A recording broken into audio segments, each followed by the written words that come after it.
Good day, guys. Hopefully you're doing well. So we're in the midst of our personal narrative essays, that particular unit. This week you're going to be analyzing some essay examples, but you're also going to be thinking about your possible topics. So one way in which we do that is something called invention. Invention is one of the learning objectives that we talked about. You can find these on the very first page of the chapter, chapter 3 personal essay chapter. Chevron number 4 right here says use invention strategies to discover and develop a personal essay topic. So we're not just going to wait for something to descend upon us from the heavens. We're going to actually make it happen. And so I'm going to walk you guys through 2 exercises. But you will find that on pages 76 through 81 of the Curious Writer textbook, that there are many other activities that you can engage in. And this is just to jog your mind and get your memory working so that you can make an active choice on what you're going to write about. What's really important when it comes to finding a topic are these 2 questions right here in front of you. The first one is, what does it mean to me? This topic, this experience, this event that you're going to be writing about, it should mean something to you. And then, what do I understand about this now that I didn't understand then? So when we're going through an experience or an event in real time, a lot of times we don't have the luxury of looking at it and reflecting on it in the moment because we are in the moment. But once we get past the experience, when it is in our rearview mirror, then we can bring some deeper reflection and some wisdom and some insight to it. So when we go to our writing, we are going to be really descriptive, but we're also going to bring that insight, that wisdom, and that reflection. So what do you understand about the experience or the event that you're writing about that you didn't understand when it was happening, right? So this is what I want you guys to do. I want you to grab a sheet of paper and I want you to turn it horizontal, so the long way. You guys are going to make 4 columns. Right? This is where we're going to invent. Right? So once you have your sheet of paper turned the long way, horizontal, and you make 3 lines, that's going to give you 4 columns. Then what you're going to do, you're going to give each of those columns a heading. The first heading is childhood toys. The second, joyful moments. The third, disappointments. And ironically, the last column is going to be titled first. So when we talk about first, we're talking about like your first kiss, the first time you got into an argument with your best friend, those types of firsts. So go ahead and label each of those categories. We're going to do something called a fast list. So you're going to put yourself on a timer, maybe about 2 minutes. And you are going to just simply list things and items that go underneath that particular heading. So for example, childhood toys. List all of those toys that meant something to you when you were growing up. There's stories and there's history attached to each of those elements, each of those toys you're going to write down. Then skip over to the next column, joyful moments, moments that were just full of happiness and bliss. And then skip over to disappointments, things that obviously disappointed you, frustrated you, annoyed you, upset you, moments like that. And then those firsts, right? Get those things down. Once you go ahead and set your timer, go ahead and get started listing as many things as you can. Write as fast as you can. They don't have to be full sentences. They can just be words, phrases, fragments. When your timer goes up and 2 minutes is up, then you can stop. At that particular point, just reflect on what it is that you were able to populate for each of those categories. And then I want you to choose just one item from any of those lists that is most attractive to you, that is particularly provocative, that has some potential. Once you have that item, get a fresh sheet of paper and you are going to do something called a fast write. A fast write is basically a brain dump, focusing in on that particular item that you chose from any of those 4 lists. You're going to write everything that comes to mind when it comes to that particular item. Even if you get distracted and you start thinking about, oh my God, what's for lunch? What's for lunch? Or I got to make sure I pay that bill. I want you to write that down too. But then make sure you get back on topic as smoothly and as fast as you can.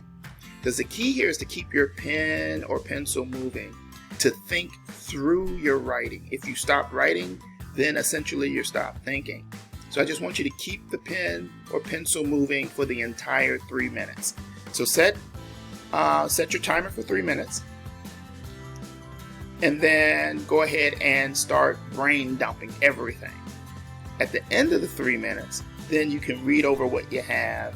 Of course, you can disregard any distractions, any sort of takeoff points that have nothing to do with the topic, but see what's there. That is potentially a topic for you. And if you find that, it's not really all that great, it doesn't have that much potential, then you can choose another item from any of your lists and do the same exact thing. A fast write is supposed to be sort of thrown together, it's supposed to be sort of sloppy. It's not really a neat process. Invention is sort of messy. You just kind of throw things on the wall and we see what sticks. But the awesome thing is, it is a very, very active process. And again, it's better than just sitting and waiting for some sort of inspiration to strike. Another exercise is a cluster map. So what we want to do on this one, I want you to think about an item that you would hate to lose in a house fire. An item that you would hate to lose in a house fire. For me, I would hate to lose a photo album with my children's baby pictures in them. I would hate to lose that. That would be devastating for me. Once you have your item that you would hate to lose in a house fire, get a fresh sheet of paper, and you are going to write that item in the center of the page and circle it. Go ahead and circle that item. Now you're going to build a web of associations from that item, basically making a cluster map. Now, when it comes to this whole idea of associations, this is how it's going to go. You're going to write quickly, circling each word and group of words around that item, right? So as you are thinking about that item, what is the first thing that comes to mind? And then you're going to go ahead and get that new word or group of words populated. And then you make a circle, okay? And you connect it to the original word, okay? When that line of thought is exhausted, then you go back to the original item and you begin again in another direction. So it would look something like this. All right, so here we got our item. This is just an example. It's not based on a narrative, but it'll serve its purpose, our purposes. So here's our original item, okay? TV and kids. So the first thing I think about, violent. And so from violence, I think about violence is normal. Yeah, it is. We see so much on YouTube. And then from violent, we also get murders and fighting. How many people, watch fight videos? Way too many. So I would then go back, because I've kind of exhausted this train of thought, and then I branch off into another sort of thread, if you will. And so your cluster map could look something like this, right? So that item that you would hate to lose in a fire would go here, and then any associated words and ideas and images and scenes could be based off of this original item this way. So this is a graphic representation of your thinking, right? Once you're done with your cluster map, you can select a thread or cluster that is promising, right? That has some potential. You would then choose that particular thread, and then you would fast write on that, again, for about 3 minutes or so. And then get those thoughts down, right? Get those thoughts down, and you can see what's possible. And you can keep building off of this. You can keep this process going. Again, we're inventing ideas. So, Like I said before, pages 76 through 81, they have lots of different activities and exercises that you can do. These are just 2.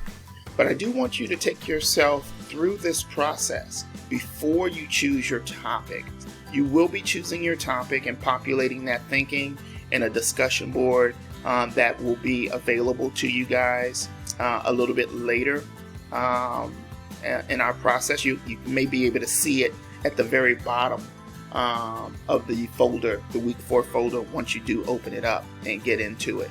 So I just wanted to let you know that invention is really important. Make sure you take yourself through some sort of step so that you can answer those 2 questions that I put forward to you guys. You know, what does this mean to me? And then what do I understand about this now that I didn't understand then? To really engage with these 2 questions, you're going to have to go through a process where you're reflecting and you're digging deeper than, oh, I'm just going to write about the first time, I got my dog. Okay, maybe that works, but I would like for you to go through the invention process so that you can really be sure.